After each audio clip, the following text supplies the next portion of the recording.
എന്റെ ഒരു ചോദ്യം എന്താണെന്ന് വെച്ചാൽ, ഇത്തരത്തിൽ ഇന്ത്യ പാകിസ്ഥാൻ ഒരു സംഘർഷം നിലനിൽക്കുന്ന സാഹചര്യത്തിൽ ഇത്തരം ഊഹാപോഹങ്ങളൊക്കെ വാർത്തകളായി നൽകുന്ന കാര്യത്തിൽ, അല്ലെങ്കിൽ ഇത്തരം ഒരു നടപടികളൊക്കെ ഉണ്ടാവുന്നതിനെ രാജ്യം എങ്ങനെയായിരിക്കും നേരിടുക, അല്ലെങ്കിൽ എത്രത്തോളം ശരിയാണ് ഇത്തരം രീതികൾ? അനീതു, ഇതൊരു വലിയ പ്രയാസമുള്ള, കൈകാര്യം ചെയ്യാൻ പ്രയാസമുള്ള ഒരു കാര്യമാണ്. കാരണം ഒരു യുദ്ധസമയത്ത് ഏറ്റവും പ്രധാനപ്പെട്ട കാര്യമെന്ന് പറയുന്നത് വെപ്പണുകൾ ഉപയോഗിക്കുന്നത് പോലെ തന്നെ, ആയുധങ്ങൾ ഉപയോഗിക്കുന്നത് പോലെ തന്നെ പ്രൊപ്പഗാൻഡ ഉപയോഗിക്കും. അതായത് പ്രൊപ്പഗാൻഡ ബിക്കംസ് എ വെപ്പൺ. ഇതൊരു ലോകത്തിലെ യുദ്ധതന്ത്രത്തിലെ അക്സെപ്റ്റഡ് ആയിട്ടുള്ള ഒരു റൂളാണ്. Propaganda becomes a weapon. അപ്പൊ അതിന് നമുക്ക് കൈകാര്യം ചെയ്യാൻ പറ്റുന്നത് ഈ ട്രൂത്ത് അല്ലെങ്കിൽ സത്യം എന്ന സ്ട്രാറ്റജിക് അസറ്റ് കൊണ്ടാണ്. അതായത് അത് നമ്മുടെ ഏറ്റവും വലിയ ബലം എന്ന് പറയുന്ന ഒരു സ്ട്രാറ്റജിക്കലായിട്ടുള്ള തന്ത്രപരമായ ബലം എന്ന് പറയുന്നത് സത്യവും, ഈ പ്രൊപ്പഗാൻഡ എന്ന് പറയുന്നത് ഒരു വെപ്പണുമാണ്. ഇത് മലയാളിയെ പറഞ്ഞ് പഠിപ്പിക്കേണ്ട കാര്യമില്ല. നമ്മൾ ദൃശ്യം സിനിമ തുടങ്ങി നമ്മൾ നോക്കുകയാണെങ്കിൽ തന്ത്രപരമായി കള്ളം പറയുന്നതിന്റെ ധാരാളം. അത് ഈ ദൃശ്യം സിനിമ പോട്ടെ, അതൊരു വ്യക്തിയുടെ സംഭവമാണെന്ന് പറയാം. വ്യക്തി എത്ര മനോഹരമായിട്ട് അത് കളിപ്പിച്ചു എന്നുള്ളത് അതിനകത്ത് വളരെ കൃത്യമായിട്ടാണ് സൂചിപ്പിക്കുന്നത്. അതിനുശേഷം പല കൊലപാതകങ്ങളും ആ ലൈനിൽ നടന്നിട്ടുണ്ട് എന്നുള്ളതും സത്യമാണ്. ഇനി അത് വിടുക, നമ്മുടെ തന്നെ രാഷ്ട്രീയ പാർട്ടികളുടെ പ്രചരണങ്ങൾ, നമുക്ക് തന്നെ പച്ച കള്ളമെന്ന് കൃത്യമായി അറിയുന്ന കാര്യങ്ങൾ ഇലക്ഷൻ സമയത്തും അല്ലാത്ത സമയത്തും നമ്മുടെ കേരളത്തിലെ പാർട്ടികൾ തന്നെ വളരെ മനോഹരമായിട്ട്, വളരെ ക്രാഫ്റ്റോടുകൂടി അല്ലെങ്കിൽ തന്ത്രപരമായിട്ട് പച്ച കള്ളം പറഞ്ഞ് ജനത്തിനെ പറ്റിച്ചിട്ടുണ്ടെന്ന്. എല്ലാവരെയും എപ്പോഴും പറ്റിക്കാൻ പറ്റില്ല, പക്ഷെ കുറച്ച് നാളത്തേക്ക് പറ്റിക്കാൻ പറ്റും എന്നുള്ളത് സത്യമാണ്. അപ്പം ഇങ്ങനെയുള്ള സംഭവമാണ് പ്രൊപ്പഗാൻഡ വാർ. ഇത് നമ്മൾ എടുക്കുകയാണെങ്കിൽ ജർമ്മനി ഈ ഡിപ്പാർട്ട്മെന്റ് ഓഫ് പ്രൊപ്പഗാൻഡ എന്ന് പറഞ്ഞ് ജർമ്മനിക്ക് ജൂതന്മാർക്കെതിരെ പറയാൻ വേണ്ടി കൃത്യമായ ഒരു വലിയ ഡിപ്പാർട്ട്മെന്റ് തന്നെ ഉണ്ടായിരുന്നു. അപ്പൊ യുദ്ധ സമയത്ത് എല്ലാ രാജ്യങ്ങളും ചെയ്യുന്ന ഒരു തന്ത്രം തന്നെയാണ്. ഇനി നമുക്ക് നമ്മുടെ ഇപ്പോഴത്തെ ഓപ്പറേഷൻ സിന്ദൂറിന്റെ സമയത്ത് നടന്ന ചില കാര്യങ്ങളെ പറ്റി നമുക്ക് പറയാം. ഇപ്പൊ റീസെന്റ് ഇന്നലത്തെ ഇതിനു ശേഷം പാകിസ്ഥാൻ വ്യാപകമായിട്ട് അവരുടെ ട്വിറ്റർ ഹാൻഡിലുകളിൽ പറഞ്ഞു ഇത് ഇന്ത്യയുടെ 5 റഫാൽ വിമാനങ്ങളെ, ആദ്യം പറഞ്ഞ 8 വിമാനങ്ങളെ തകർത്തു, വെടിവെച്ചിട്ടു എന്ന് പറഞ്ഞു. അതിനുശേഷം 4 റഫാലും ഒരു മിഗിനെയുമാണ് അല്ലെങ്കിൽ മിറാജിനെയുമാണ് വെടിവെച്ചിട്ടതെന്ന് പറഞ്ഞു. ഇങ്ങനെ ഇത് ചില തൽപര കക്ഷികളായിട്ടുള്ള വിദേശ മാധ്യമങ്ങൾ ഏറ്റുപിടിച്ചിട്ടുണ്ട്. ഈ ഏറ്റുപിടിച്ചത് എങ്ങനെയാണ്? അവര് പറയുന്നത് പാകിസ്ഥാൻ ക്ലെയിംസ്, അവരൊരിക്കലും അത് കൺഫേംഡ് ആയിട്ട് പറഞ്ഞില്ല, ക്ലെയിംസ് എന്ന് പറഞ്ഞിട്ട് കൊടുത്തു. ഇനി കൊടുത്തത് എന്താണ്? എപ്പോഴോ ഏതൊരു ഏതോ ഒരു വിമാനത്തിന്റെ വീണ് കിടക്കുന്ന ഒരു ഭാഗം. എന്താണ് ഇതിന്റെ ഉദ്ദേശം? നമുക്കറിയാം എന്തുകൊണ്ടാണ് ഇന്ത്യ ഇത്ര പെട്ടെന്ന് ആക്രമിക്കാൻ, അതായത് പാകിസ്ഥാന് ഇങ്ങനെ ഒരു ഓപ്പറേഷൻ നടത്താനുണ്ടായ ഒരു കാരണമെന്ന് ആലോചിച്ചാൽ അതിനകത്തൊരു പ്രധാന കാരണം നമ്മുടെ പ്രതിപക്ഷ പാർട്ടികളും നമ്മുടെ സമൂഹ മാധ്യമങ്ങളും ഉയർന്ന നിലവിളിയാണ്. എന്തേ മോദി അടിക്കുന്നില്ലേ? നിങ്ങൾക്ക് ഇത്രയും ആയുധങ്ങളും ബലവും ഉണ്ടായിട്ടും ഞങ്ങളുടെ സപ്പോർട്ട് ഉണ്ടായിട്ടും അടിക്കാൻ ഭയമാണോ? പ്രതിപക്ഷ നേതാവ് അതായത് ഗാർഗയും ഒക്കെ വളരെ മോശമായ രീതിയിൽ ചെയ്യുന്നില്ല. അവർ ചെയ്യുന്നത് അവരുടെ പൊളിറ്റിക്കൽ താല്പര്യങ്ങൾക്ക് വേണ്ടിയാണെങ്കിലും രാഷ്ട്രീയപരമായ താല്പര്യങ്ങൾക്ക് വേണ്ടിയാണെങ്കിലും പാകിസ്ഥാനെയുള്ള അടിക്കാനുള്ള ഒരു മുറവിളി ഉയർന്നു എന്നുള്ളത് സത്യമാണ്. അത് ഒരു പക്ഷേ അടിയുടെ വേഗം കൂട്ടിയിട്ടുണ്ടെന്നുള്ളതും സത്യമാണ്. അവര് 2 ആഴ്ച കാത്തിരുന്നു, പ്ലാൻ ചെയ്തു. പക്ഷേ ഒരു പക്ഷേ ഈ മുറവിളി ഇല്ലായിരുന്നെങ്കിൽ ഒരു 5 ദിവസം കൂടെ ചിലപ്പോൾ കഴിഞ്ഞിട്ട് അടിച്ചേനെ. ഇതൊരു നമ്മുടെ ഒരു ഊഹമാണ് പറയുന്നത്. ഇത് നമ്മൾ പറയുന്നുണ്ട്, അതായത് നമ്മുടെ രാഷ്ട്രീയ നേതൃത്വം പറയുന്നുണ്ട്, അതായത് ഇതിനുള്ള എല്ലാ സ്വാതന്ത്ര്യവും, എപ്പം എവിടെ എങ്ങനെ വേണം എന്നുള്ള എല്ലാ സ്വാതന്ത്ര്യവും സേനകൾക്ക് കൊടുത്തിട്ടുണ്ടെന്ന് പറഞ്ഞാലും അവരൊരു റിപ്പോർട്ട് ഉണ്ടാക്കി കൺസെന്റ് ഇല്ലാതെ അടിക്കൂല എന്നുള്ളതാണ് സത്യം. ഇനി മോദി അടിക്കാൻ പറഞ്ഞു എന്ന് പറഞ്ഞു കഴിഞ്ഞാൽ ഇവിടുത്തെ പ്രതിപക്ഷ പാർട്ടികൾ ഇപ്പൊ തന്നെ നമ്മൾ നോക്കുകയാണെങ്കിൽ നമുക്ക് മനസ്സിലാവും. ഈ രാഷ്ട്രീയ പാർട്ടി ഒരുപക്ഷെ ശശി തരൂർ ഒഴിച്ച് ബാക്കിയുള്ള രാഷ്ട്രീയ നേതാക്കന്മാരെ, പ്രതിപക്ഷത്തെ നേതാക്കന്മാർ, അവർക്കെല്ലാം അടിക്കണമെന്ന് ആഗ്രഹം ഉണ്ടെങ്കിലും അവരൊരിക്കലും സൈന്യത്തെ മാത്രമാണ് അവര് അഭിനന്ദിച്ചത്.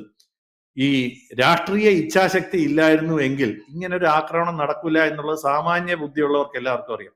അപ്പൊ അവര് ബോധപൂർവം രാഷ്ട്രീയ നേതൃത്വത്തെ ഒഴിവാക്കി സൈനിക നേതൃത്വത്തിനാണ് എല്ലാ ക്രെഡിറ്റും കൊടുത്തത്. ആയിക്കോട്ടെ, അതിന് കുഴപ്പമൊന്നുമില്ല. ഒരു പക്ഷേ മോദി അതുകൊണ്ടാണ് മോദിയോ സർക്കാരിലെ ആരും വന്ന് ഒരു പത്രസമ്മേളനം പോലും നടത്താത്തത്.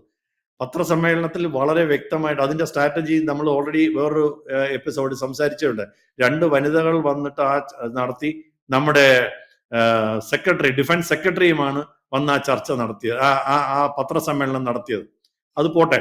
അപ്പം ഞാൻ പറഞ്ഞു വരുന്നത്, ജനത്തിന്റെ വികാരം, ജനത്തിന്റെ ആഗ്രഹം, ജനത്തിന്റെ ഉണ്ടാക്കുന്ന കൺഫ്യൂഷൻ, പാനിക്, ഇതൊക്കെ ഒരു യുദ്ധ സമയത്ത് അല്ലെങ്കിൽ യുദ്ധസമാനമായ സാഹചര്യത്തിൽ വളരെ പ്രധാനമാണ്. ജനം പതറിപ്പോയാൽ ബാക്കിയെല്ലാം പ്രശ്നമാവും. അപ്പോ ശത്രു രാജ്യത്തെ ജനത്തിനെ ഇപ്പൊ തന്നെ നോക്കിയ ഈ എന്നെ തന്നെ 2-3 പേര് പലരും വിളിച്ച്, നമ്മുടെ വേണ്ട സുഹൃത്തുക്കളൊക്കെ ആയിട്ടുള്ളവർ വിളിച്ചു പറഞ്ഞു, നമുക്ക് ഇങ്ങനെ പ്രശ്നം അപ്പൊ ഉണ്ടായല്ലേ, വേണ്ടിയിരുന്നില്ല. ഇത് പറയിക്കുകയാണ് ഇതിന്റെ തന്ത്രത്തിന്റെ ലക്ഷ്യം. ഇതിനെയാണ് പ്രൊപ്പഗാൻഡ വാർ എന്ന് പറയുന്നത്. ഇതിനകത്ത് നമുക്കിനി അടുത്ത എങ്ങനെയാണ് ഒരു കാര്യം പ്രൊപ്പഗാൻഡയാണോ അല്ലേ എന്നുള്ളത് നമുക്ക് നോക്കാം. അതാണ് ഒരുപക്ഷെ ഇന്ന് നമ്മൾ ഇപ്പൊ ഇന്ത്യയുടെ 5 വിമാനങ്ങളെ അടിച്ചിട്ടെന്ന് വെച്ചോ.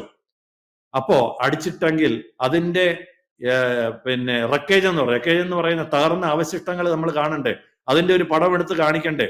ഇനി അഥവാ നമ്മുടെ അവിടുന്ന് ഈ നമ്മുടെ വിമാനം തകർന്ന നാച്ചുറലി പൈലറ്റ് അതിനകത്തൊന്ന് പണ്ട് അഭിനന്ദൻ വർദ്ധമാൻ ചാടിയതുപോലെ അതിനകത്തൊന്ന് ചാടുകയും അവർ പിടിക്കുകയും ചെയ്യൂലേ.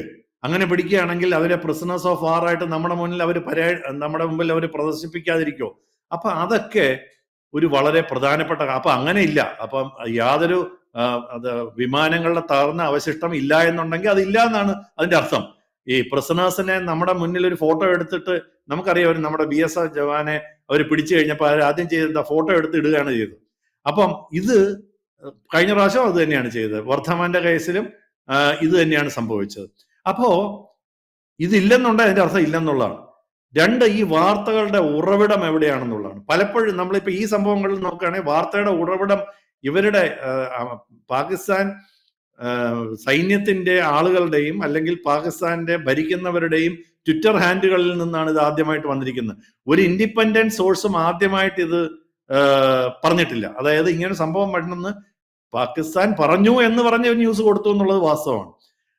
കംപ്ലീറ്റ് ഡിസ്ട്രക്ഷൻ, അല്ലെങ്കിൽ അവരെ തകർത്ത് കളഞ്ഞു, തകർത്ത് തരിപ്പണമാക്കി, അടിച്ചു പൊളിച്ചു, ഇങ്ങനെയൊക്കെ ഉള്ള വാക്കുകൾ ഉപയോഗിക്കുന്നത് കാണുമ്പോൾ തന്നെ, ഇപ്പൊ ഇംഗ്ലീഷിലാണ് നമ്മൾ പറയില്ല, കംപ്ലീറ്റ് ഡിസ്ട്രക്ഷൻ ആയിരുന്നു, അവരെ ഡെസിമേറ്റ് ചെയ്തു, അവരെ വൈപ്പ് ഔട്ട് ചെയ്തു, ഇങ്ങനെയൊക്കെയുള്ള വാർത്തകൾ എപ്പോഴും അതൊരു ഓവർ യൂസ് ആണ് എന്നുള്ളതാണ്.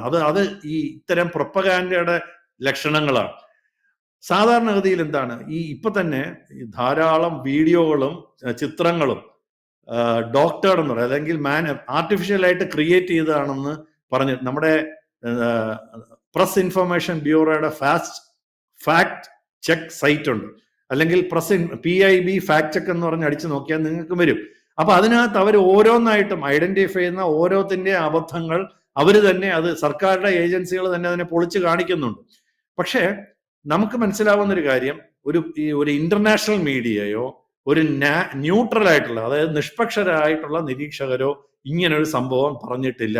അങ്ങനെ പറഞ്ഞിട്ടില്ലെങ്കിൽ ഇതിനെ നമ്മൾ റെഡ് ഫ്ലാഗ് എന്ന് പറയും. ഒരു വാർത്ത റെഡ് ഫ്ലാഗ് എന്ന് പറഞ്ഞാൽ അതിന്റെ അർത്ഥം അത് തെറ്റായ വാർത്തയാണെന്നാണ്. അങ്ങനെയാണ് നമ്മൾ ഇതിനെപ്പറ്റി മനസ്സിലാക്കേണ്ടത്. അപ്പം നമ്മൾ ഒരു പബ്ലിക് ഇത് കാണുമ്പോൾ നമ്മൾ എന്ത് ചെയ്യണമെന്ന് പറഞ്ഞു കഴിഞ്ഞാൽ, ഇങ്ങനത്തെ വാർത്തകൾ ഇന്നത്തെ നമുക്ക് ഈ വാർത്തകൾക്ക് പലപ്പോഴും അതിർവരമ്പുകളില്ല, രാജ്യത്തിന് അതിർത്തികളില്ല, പ്രത്യേകിച്ച് നമ്മൾ പരിചയമില്ലാത്ത ഹാൻഡിൽ നിന്ന് വരികയാണെങ്കിൽ.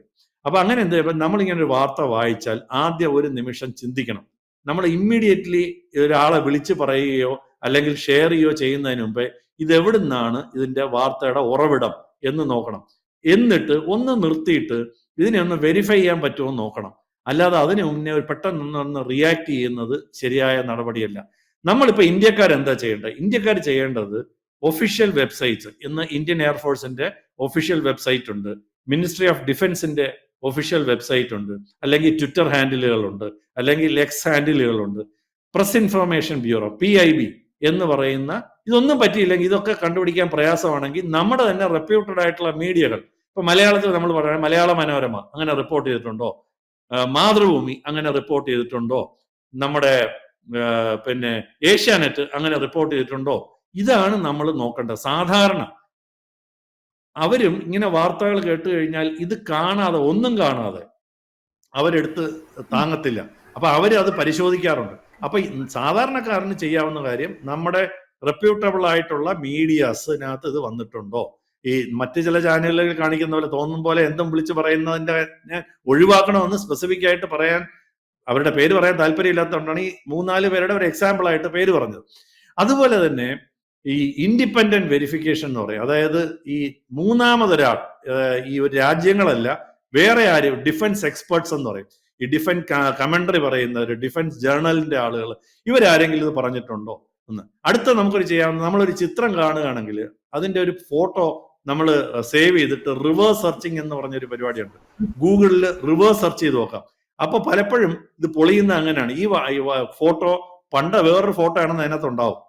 അപ്പൊ ഇങ്ങനെയൊക്കെ നമുക്ക് ചെയ്യാവുന്ന കാര്യമാണ്. അല്ലെങ്കിൽ നമ്മൾ ചോദിക്കേണ്ടത്, എവിടെ നമ്മുടെ ഇങ്ങനത്തെ വിമാനം വെടിവെച്ചിട്ടുണ്ടെങ്കിൽ അതിനകത്തുള്ള പൈലറ്റ് മരിച്ചിട്ടുണ്ടെങ്കിൽ അതിന്റെ ബോഡി എവിടെയാണ് ക്രാഷ് സൈറ്റ്, എന്തെങ്കിലും ഒരു സാറ്റലൈറ്റ് പിക്ചർ. ഇന്നത്തെ കാലത്ത് ഒരു ചെറിയ, നമുക്ക് മനസ്സിലാവും, ഒരു ചെറിയ വീടുകൾ പോലും സാറ്റലൈറ്റിൽ കാണാൻ പറ്റുമെങ്കിൽ ഒരു വിമാനം തകർന്ന് കിടക്കുന്നതിന്റെ ചിത്രം ഒരു രാജ്യം വിചാരിച്ചാൽ കിട്ടൂലേ?